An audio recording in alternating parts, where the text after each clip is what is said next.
We talked about it last week before. You were so ready to go, so excited. You delivered, even though there was no judgment for whatever reason, which I still have slight issue with. Although all the polls I saw on Twitter were overwhelmingly in favor of Rone. Rone dominated. Sorry, I just burped. Dominated in his rap battle. How are you feeling coming off of it? What are the 2 days like? Like, when do you come down off of that high? I would say I'm still riding it for sure. Like, I've been waking up, and it's not just like a mental feeling.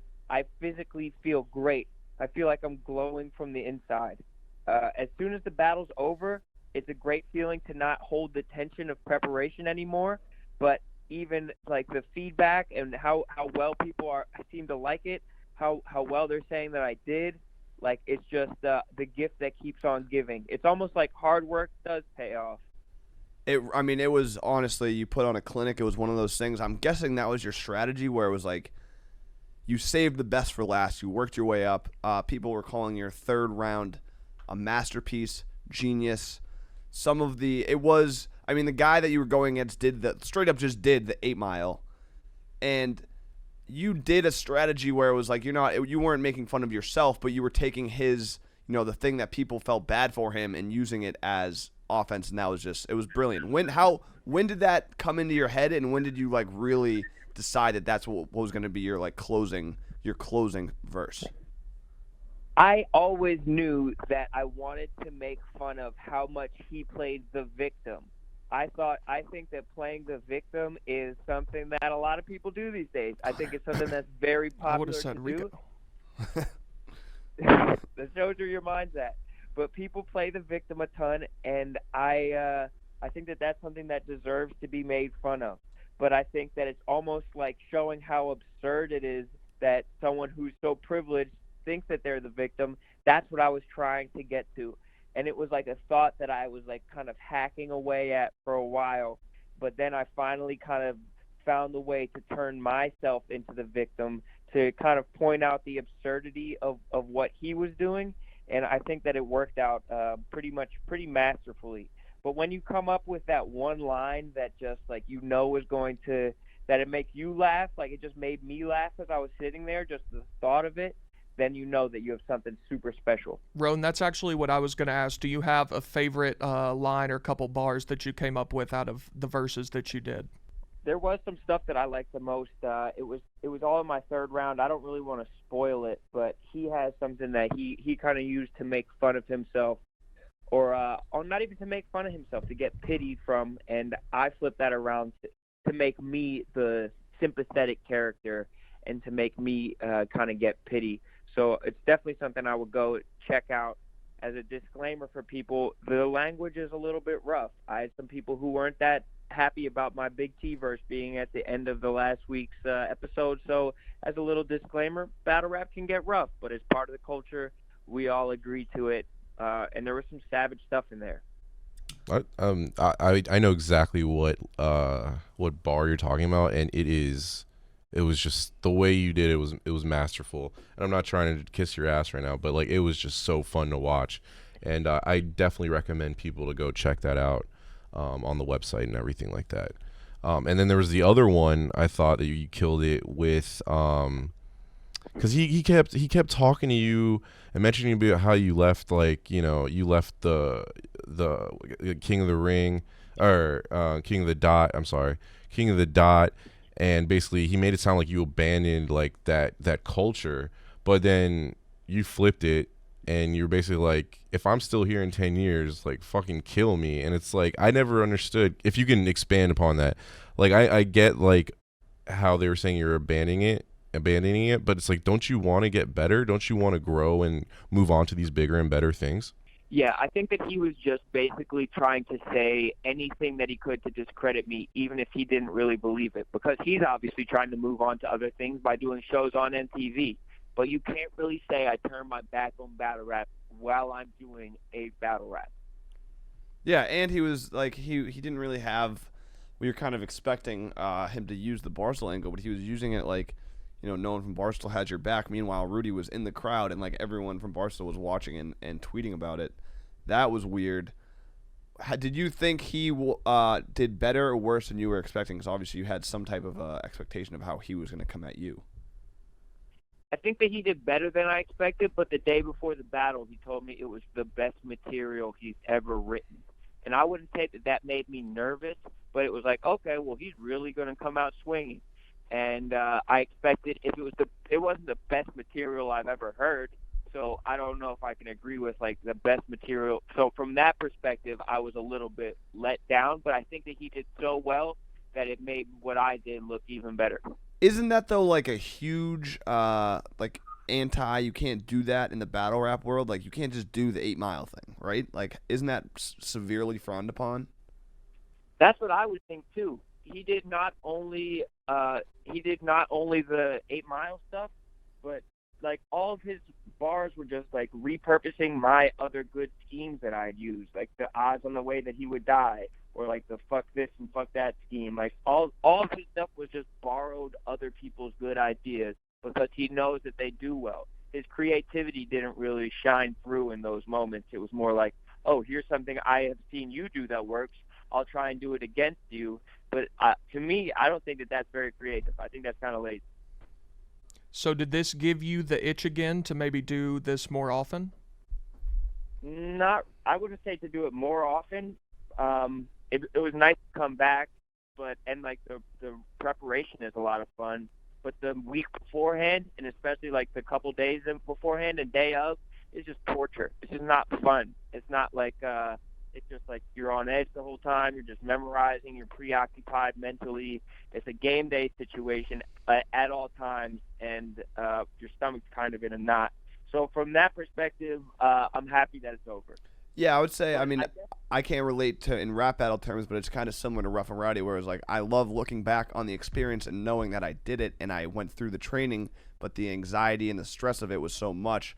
But I'm happy I did it, and it's fun to continue watching them and, you know, being involved in Rough and Rowdy, but I'm not necessarily dying to just get back in the ring.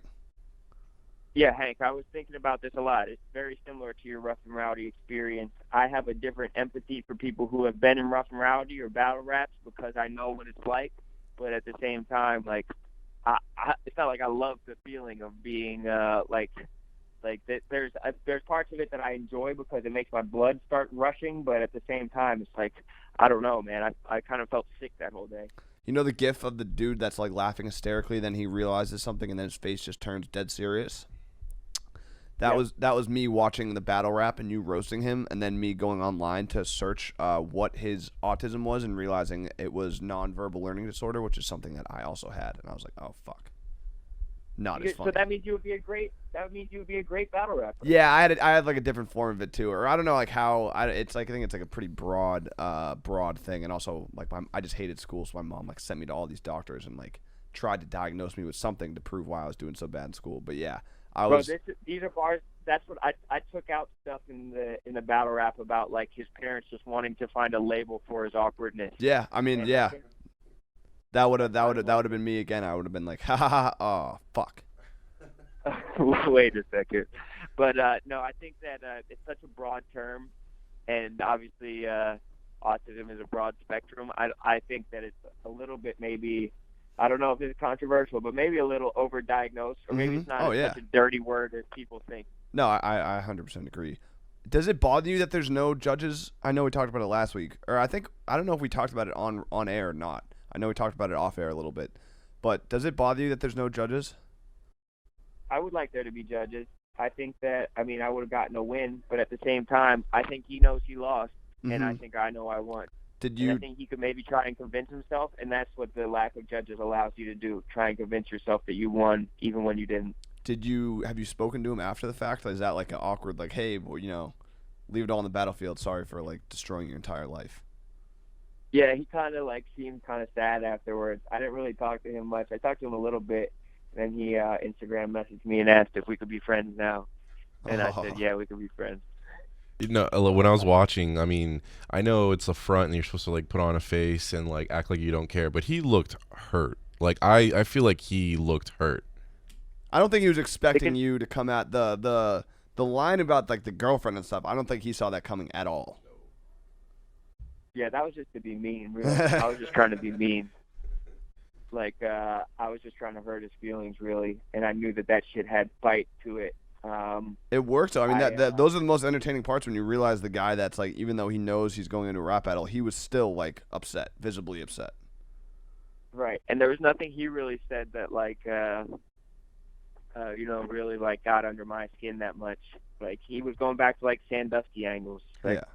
All right, that would be a lot more impactful if, like, I did get raped, but my only, like, connection to Sandusky is I went to school, like, I went to Penn State, like, years after he was there. Rudy got some love. That was funny. Yeah, that was real funny.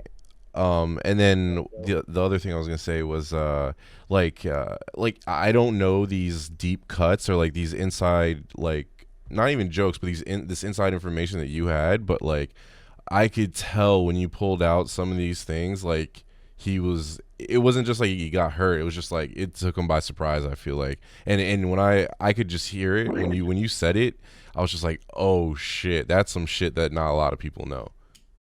Like about the league owner, like watching him fuck at like a battle rap event like years ago. Yeah, that's definitely real. And the way that he was like shaking his head, no, it's like, bro, I know it's real, but he's probably thinking of his girlfriend being like, oh fuck, I didn't want her to know this shit. Yeah, and you didn't you point at the dude, the promoter or whoever it was, at one point? You're like, yeah, it's true, right? Yeah. I mean, it definitely is true. There wasn't. I mean that. That part 100% was true. And there's like most like the stuff about him getting like slapped in like the lobby and shit, like all that stuff is true. He was like shaking his head like it didn't happen, like all of that actually happened. So it's I had a different perspective. He had never seen me like fuck up in life, and I've seen him like fuck up in real life and heard stories about him fucking up in real life like 1,000 times. And so that's why it was a little bit, to me, more impactful. The feeling that you had, the anxiety and all that stuff going into the rap battle, that is pretty much how I feel going into this final week, knowing that I have an undermatched team and I borderline need a miracle to not lose. You need to beat Fran and Kate, which you are projected to do. I need you to do that for me, Rone. Like, I've never really asked you for too much in life. I need you more than anything in this world to make sure that you beat Kate and Fran, because no matter what, I'll have more points than them, even if we both lose. But it's supposed to be a holiday weekend, it's supposed to be relaxing, but I have to deal with the fact that I might lose in fantasy, and I also have to deal with the fact that the commissioner of our league is a traitor. So, I disagree. I love you very much, Hank. It's gonna be a stressful Thanksgiving. Hank, will you hug me right now? Can we hug it out on the show? We'll see. We'll see at the end of the year, Connor. We'll see where we're at then. Okay. I'm offering you an olive branch. I would love to hug it out right now. I love you, Hank. You know that. I love you too, Rone. Thank you. Where's my hug then? When you get back to New York, you got a hug waiting for you. You know where to find me. You have big arms, brother. You can reach across to Oregon. Are you and Daniela cool? How is that, like, you guys talking for the first time since Well, she wasn't here today, but I think we're fine. Yeah, we talked days after that happened. Like, yeah, that's all fine. Any other songs? You got any songs works? Something? Sing a song. Yeah. Not currently, but you never know. You never know when a song presents itself. Did you what was the best part of your trip? We'll end with this. What was your favorite part of your trip to Canada?